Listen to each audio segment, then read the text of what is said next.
There are moments in life when a single phrase, a sound, or even a brief encounter awakens something that has been sleeping deep within us. It's as if your heart recognizes a voice that your mind cannot yet explain. If you are hearing these words right now, it is not by accident. This is not a random click or a passing curiosity. This is a calling. And callings like this are not sent to everyone. They are sent only to those who were chosen from the very beginning. Perhaps you've always felt that you never fully fit in, not even among your own family. Perhaps you've looked at those closest to you and silently wondered, why do I see what they can't see?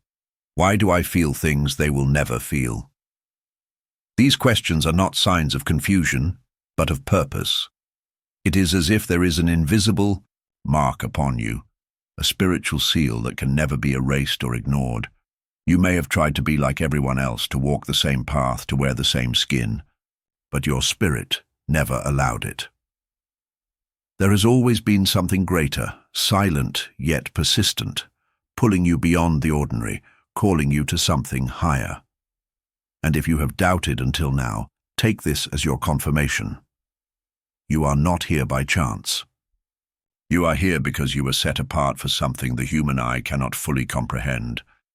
Before we go any further, I want you to do something that goes beyond a simple gesture. If this message is already stirring something in your spirit, go to the comments right now and write 99.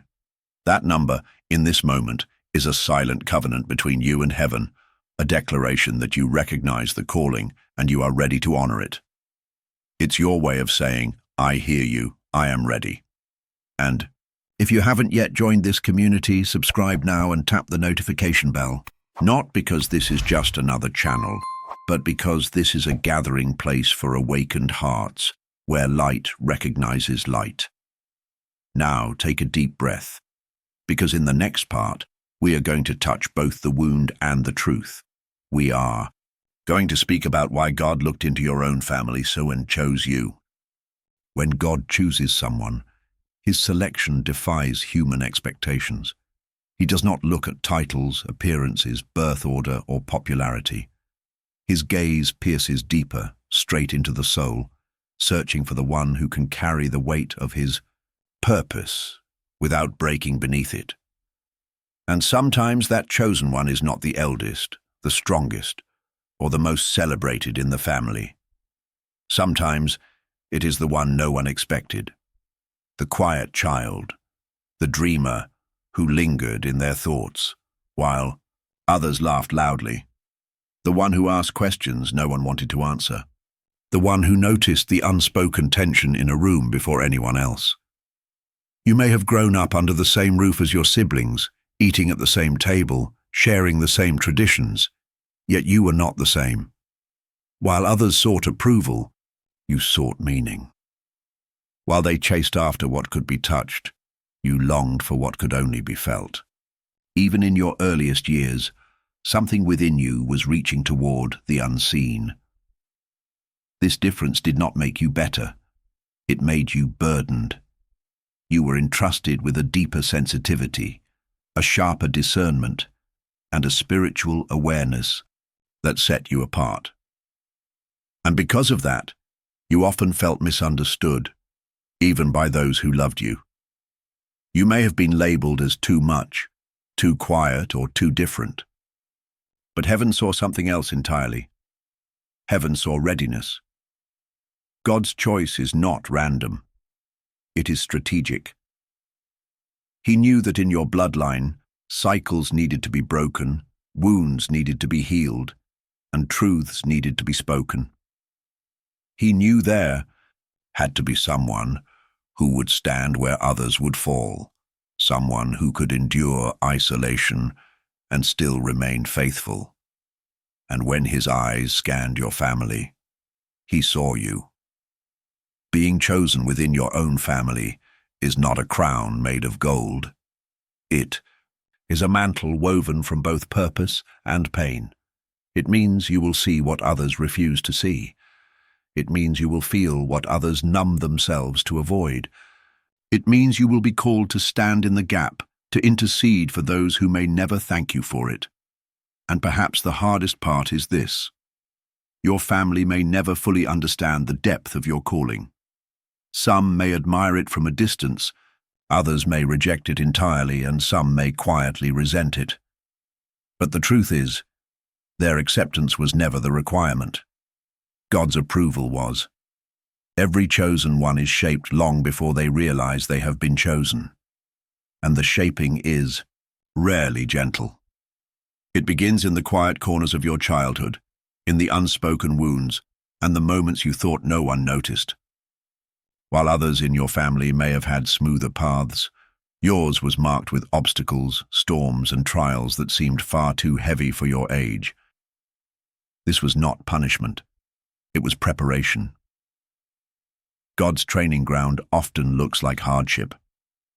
He allows you to walk through rejection so you can learn to stand without applause. He permits seasons of isolation so you can hear his voice above the noise. He lets you experience betrayal so you can recognize falsehood when it comes wrapped in kindness. You were not just surviving those moments, you were being forged in them. Every tear, every night you cried alone, every moment you felt unseen, was strengthening something inside you that comfort could never build. Pain, when surrendered to God, becomes a teacher. And for the chosen, it is the first and most relentless instructor. There is a reason you felt different from the very beginning. While others learned to navigate life by logic, you were being taught to navigate it by spirit. Your discernment was sharpened early. You could feel when something was wrong, even if no one spoke it aloud. You sensed atmospheres. You picked up on undercurrents others missed entirely. That wasn't just sensitivity, it was the fine-tuning of your spiritual radar. The invisible training also came through endurance. Many times you faced situations that should have broken you completely, yet somehow you stood back up. That resilience didn't come from your own strength. It came from the one who was shaping you for a mission greater than yourself. You were learning to walk through fire without smelling of smoke, to endure storms without losing your song. And perhaps the most difficult lesson of all was learning to walk unseen. While others were celebrated, you were hidden. While their victories were public, yours were quiet. But in the kingdom, obscurity is not neglect. It is protection. God hides what he values until the appointed time. When the chosen one finally steps into their assignment, the world may call them an overnight success. But heaven knows it took years of hidden battles, private tears, and silent victories to prepare that vessel. And that brings us to the next truth we must uncover: the spiritual weight and authority that come with being chosen, and why God entrusts you with influence that has nothing to do with titles or human rank. To be chosen is not simply to be called, it is to be entrusted. And with that trust comes a weight that cannot be seen by the human eye, but can be felt in every step you take. This is not the kind of weight that breaks you. It is the kind that shapes you into someone capable of carrying what others could not. In the kingdom, authority is not measured by position, wealth, or recognition. It is measured by obedience, humility, and the ability to stand firm when the wind of opposition howls against you. Your spiritual authority was not handed to you in a single moment. It was earned through fire. Every rejection that taught you resilience, every trial that deepened your discernment, every season of silence that trained you to hear God more clearly, all of it was building the foundation of your authority. Within the family, this authority often feels like an invisible rank that others cannot see but somehow sense. You might be the youngest, the quietest, or the most overlooked sibling, yet spiritually, you carry a mantle that heaven recognizes. You are the gatekeeper, the one who senses danger before it arrives, who prays when no one else remembers, who discerns cycles and patterns that have been silently repeating for generations. This role is not glamorous. It often means you are the first to feel the impact of spiritual warfare, because the attack comes for the one standing at the front. It means you are called to intercede even when your own heart is weary. It means you are entrusted with visions and warnings that may never be understood or acknowledged by those around you. Yet this is the paradox of spiritual authority. The more power heaven places in your hands, the more humility is required in your heart. Authority is not given so you can rule over your family. It is given so you can serve them, protect them, and carry them in prayer when they cannot carry themselves. It is a weapon, but it is also a shield. You were not given this position so you could be elevated above others, but so you could stand in the gap for them. That is why some people feel uneasy in your presence without knowing why. Your very being disrupts spiritual complacency. Your words, when led by God, carry a weight that shifts atmospheres. This is why certain moments in your life have felt so heavy. You're not just walking for yourself. You're walking for everyone tied to your bloodline, for those who came before you and those who will come after. And this is where the reality of your path becomes undeniable. The signs of being chosen are not always obvious to the world, but your spirit has recognized them since the beginning. For most chosen ones, there has always been a quiet knowing deep in the soul, an awareness that life had marked them as different long before they had the words to explain it. This awareness wasn't given to you by others. It was written into the fabric of your existence. And if you look back carefully, you'll see that the signs have been there all along, speaking a silent truth. You are never meant to blend in. From the earliest days of your life, you faced battles that seemed far too heavy for a child to bear.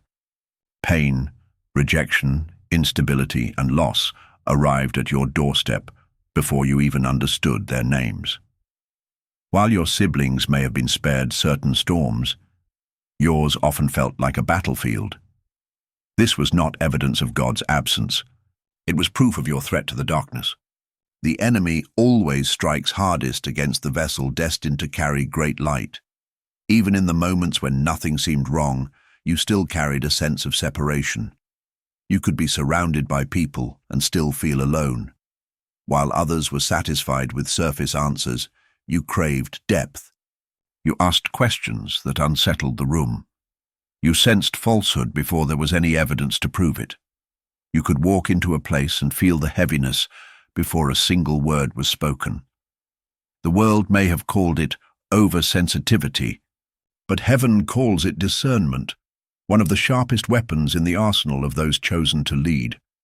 At gatherings, you may have noticed yourself drifting to the edges, not because you lacked love, but because you could not blend in. Your spirit vibrated on a different frequency, one that often left you observing while others immersed themselves in the noise. That quiet distance has never been a sign of coldness. It has been proof that you were designed to stand apart, and without asking for it, responsibility has followed you. In moments of chaos, people find their way to you, bringing their secrets, their burdens, and their breaking points. You've been the one expected to hold the pieces together, to mediate, to keep the peace. Whether you invited it or not, your presence carries stability, and people sense it even when they can't name it. Then there are the dreams, the visions, the sudden knowings that arrive unannounced. Maybe you've woken in the night from a dream that later unfolded in reality. Maybe you felt a spiritual warning in your chest long before any outward sign appeared. These are not products of imagination. They are proof that your spirit is tuned to a higher frequency, picking up what others cannot. And though the storms have been fierce, they have not destroyed you. Somehow, you rise from adversity faster than most. Not because you are naturally stronger, but because grace has covered you in the fire. You've endured what could have crushed others, and instead of hardening, it has refined you. You carry wisdom forged in heat and compassion tempered by trial. Perhaps the deepest and most consistent sign has been the quiet war within yourself, the tension between wanting to fit in with those you love and feeling the constant pull to walk a different road. You've asked yourself, why can't I just be like them? But the truth is, the more you try, the more the path pulls you away from their patterns. That tension is not confusion, it is calling. It is the hand of God pulling you toward a destiny that will not let you go. When you see your life as a whole, these moments are not separate events. They are threads woven together, forming a design only heaven could create. A design that has been silently confirming your identity since the beginning. You were never meant to be a copy. You were meant to be the interruption. This question has likely lingered in the quiet corners of your mind for years. Why me? Out of all the people in my family, the ones who seemed stronger, more confident, more accepted, why did God place this weight, this vision, this unshakable calling on my life? The answer is not as complicated as it seems. God's choices are never random. He does not pull names from a jar in heaven and assign mantles without thought. He chooses with precision, with eternal strategy, and with a vision that sees far beyond the surface. He did not choose you because you were perfect, the most gifted, or the most celebrated. He chose you because he knew you would listen. When his eyes scanned your family, he saw hearts, not titles. He saw willingness, not mere talent. And when he looked at you, he saw the one who would say yes when it mattered most, even if saying yes meant walking alone. He saw the one who could endure pain without letting it turn into bitterness, the one who could carry both wounds and purpose without letting one cancel out the other. This is why your road has been steep from the start. The trials you faced were not random punishments, they were training grounds. He needed to know that when the moment came, you could stand in the gap, break the patterns that others repeated, and carry a light into places that had known only shadow.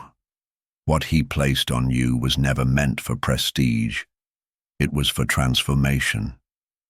You were chosen to be the breaker, the one who interrupts cycles that have been allowed to run for generations.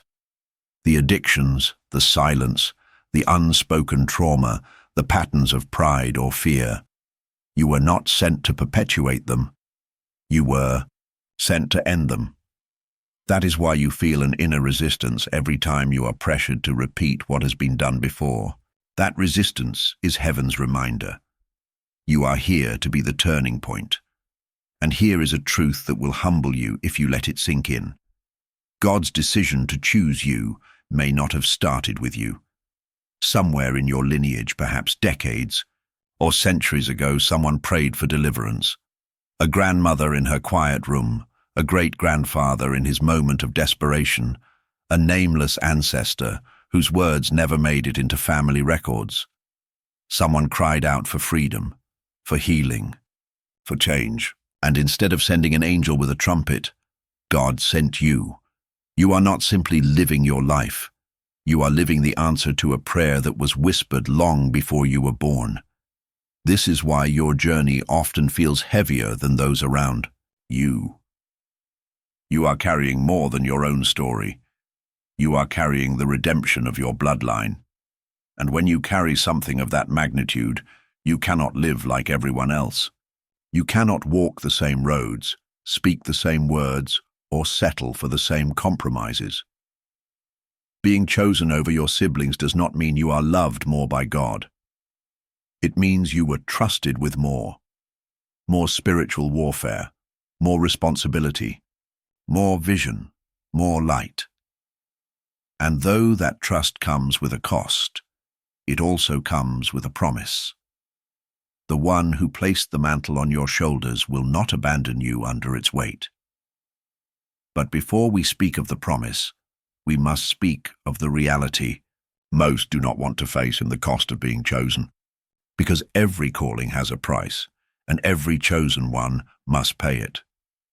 It is easy for people to romanticize the idea of being chosen.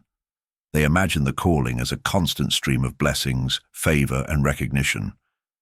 But those who have truly walked this path know a sobering truth. Being chosen will cost you. And often, the price is higher than you ever expected to pay.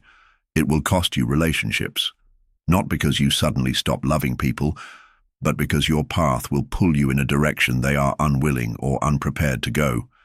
You may have grown up close to your siblings, shared laughter, secrets, and even dreams for the future. Yet somewhere along the journey, a distance began to form. Not the kind you can measure in miles, but in vision, in values, in the quiet pull of your spirit away from the patterns they are still content to live in. It will cost you comfort. You will be asked to walk roads that are unfamiliar, to step into assignments that stretch you beyond what you think you can handle. You will be placed in situations where the only stability you have is your trust in God's voice. And in those moments, comfort will no longer be your friend. Obedience will. It will cost you your sense of belonging. There will be days when you look at the people who share your blood and feel like a stranger among them. Your convictions, your boundaries, your hunger for the things of God will set you apart. Some will misunderstand it, some will resent it, and some will label it as pride or rebellion, because obedience always looks like defiance to those still loyal to the old patterns. It will cost you your illusions. Being chosen forces you to see what is real, even when it is painful. It exposes motives, reveals hidden wounds, and uncovers truths others would rather keep buried. You will find that your very presence can make people uncomfortable without you saying a word, because your light reveals shadows they are not ready to face. And perhaps most painfully, it will cost you the version of yourself that used to fit in. As you grow, you will mourn that version, the one who could laugh without sensing the heaviness in the room, who could stay silent even when truth burned in your bones, who could belong without feeling the constant pull of purpose. You will grieve not just people, but the simplicity of being unseen. This cost is not only emotional, it is spiritual warfare.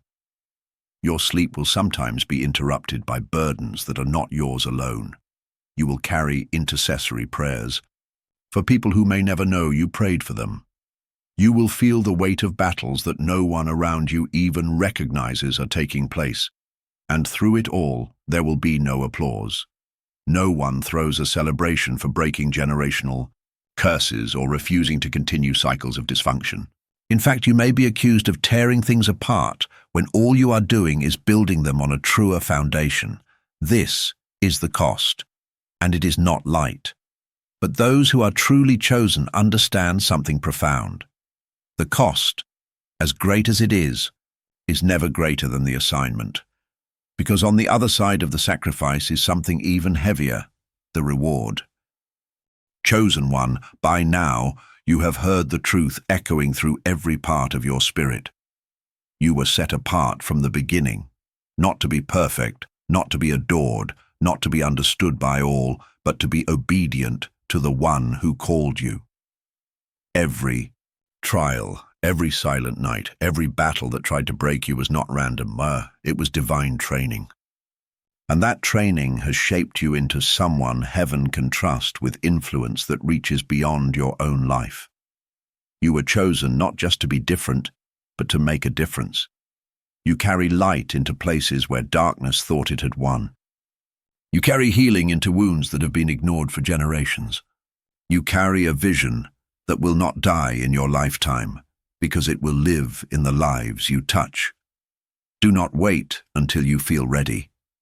Readiness is not a requirement of your calling. Faith is. You walk forward even when your knees tremble. You speak truth even when your voice shakes. You stand firm even when it costs you comfort, connection, or approval.